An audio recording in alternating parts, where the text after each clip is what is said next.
Hello, and welcome to for further review.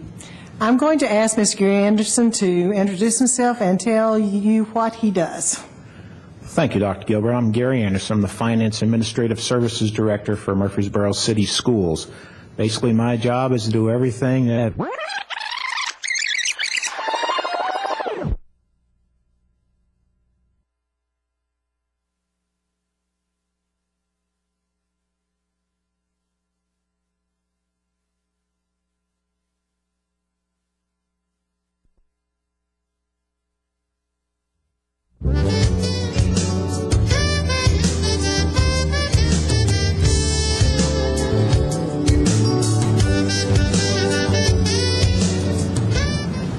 Hello, and welcome to for further review.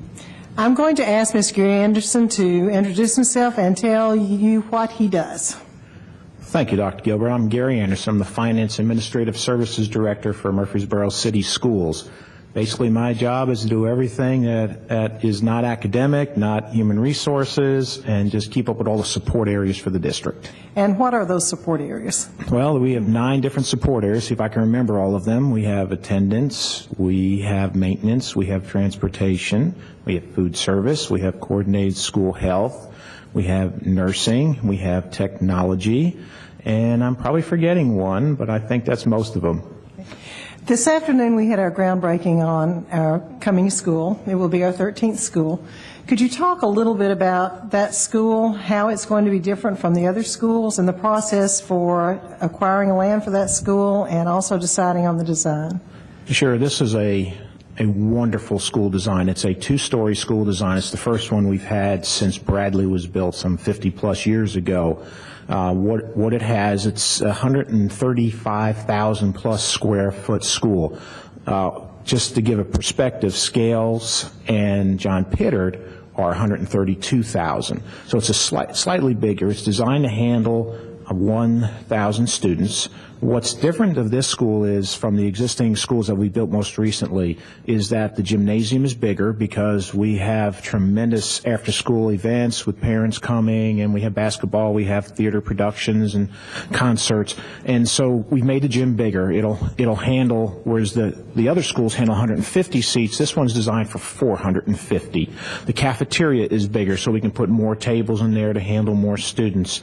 The library is slightly bigger than that, but one of the really neat features of this school is the distance from the front of the school to the back of the school is really restricted quite a bit because of the 2-story design.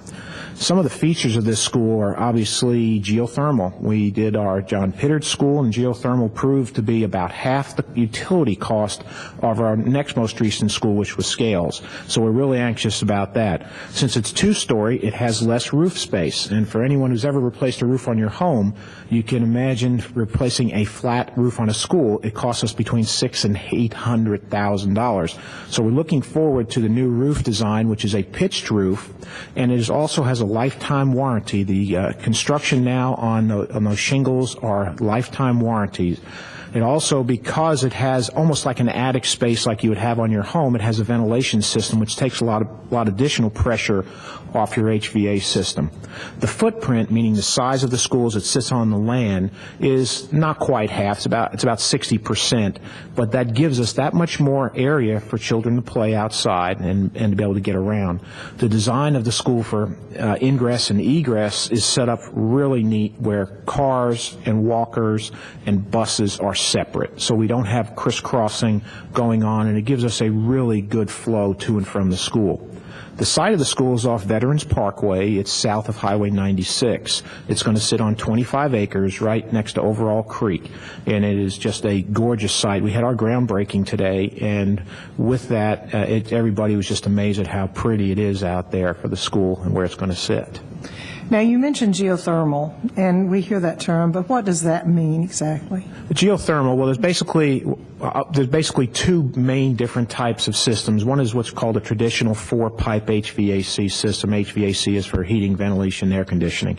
The 4-pipe system runs water through the system, whether it be cold water or warm water, and you have to run boilers to make the humidity under control, even when the air conditioner is running. So you have to run 4 pipes. Geothermal is run based on the ground. They dig wells about 300 feet deep into the ground, and they dig many wells all around. Depending on the size of the school, depending on the conductivity of the earth, will determine how many wells they will drill. And what that does is recirculates the water through those drill wells, and it comes into the school, and that way the water is a consistent temperature coming from the earth, and that really helps on the cooling load on it, because obviously the ground is cooler in the summertime and it's warmer in the wintertime, so it really has a dual effect for it. Could you talk a little bit about your other responsibilities, and one of them that you mentioned is food service, and I know that this summer we have a food program going on. We have free breakfast and free lunch. How does that work? Talk to me about the cost, how that works. I know it's a federal program, but I think the audience might be interested in that. Yes, it's a federal program that we provide meals for anyone under the age of 18 at any of our feeding sites, and those are on our district website. They are posted there, but anyone under the age of 18 come for breakfast or for lunch. The program is a federally funded program, is run through the Department of Human Services, and we've been doing it. I've been in the district 11 years, and we were doing it long before that. And we have, I think it's 10 or 11 sites this year. But if you go to the website, you can see which schools there are at and the times that they start and end. The program has been very successful, and since it provides the meals for the children, and because it's not a draw on any revenues from the city schools, it helps provide jobs for employees over the summer, as well as feed the children and help them during the summer months when sometimes it's some of the toughest time for the kids to get their food. I know that one of the things that we talk about a lot is where the district is going. What is your vision for Murfreesboro City Schools? Well, I always want Murfreesboro City Schools to be the very best pre-K through 6th district it can be. And to get there, it's going to take us looking and developing the whole child. Children come with all different levels of academics, all different levels of what they grow up with, the benefits and resources they have at their home. So for us, my vision is to make sure that we provide our children the very best education and give them what they need to be successful. What do you see as the greatest challenges over the next 3 years? Greatest challenge of the next 3 years, part of it's legislative. There's a lot of legislative action going on at the state level and some in the federal level that affects us. So that is the biggest concern in that area. The other area, of course, is funding. The city of Murfreesboro is growing. We've grown approximately 200 to 300 kids every year, which means we, in effect, have to build a new school every basically 4 or 5 years. Now, the reason this school is 7 years apart from the previous one is because we built 2 schools just 2 years apart, so we had additional capacity for students. So I see that it's going to be, of course, money, it's going to be growth, and it's going to be making sure the legislative actions don't change the whole funding formula and how we run our schools.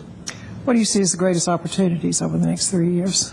Greatest opportunities in the next 3 years, I guess, for our system is we are poised to be stellar as far as the eyes of the state. I think our greatest opportunity is to show how good we can be. We have a staff that's a support staff in the central office. We have the teachers, we have the administrators that are really strong. And as we get to be known throughout the state, and we're getting to be known more and more from state officials and from other school districts, that's one of our greatest opportunities to show them how good we really are. What would you want the parents of Murfreesboro to know about the school district? I would want them to know that we truly care about their child's safety, that they're getting a good education, and that we want them engaged and be involved with our schools as well. Well, thank you very much for joining me. I appreciate the work that you do, and thank you for your support of Murfreesboro City Schools.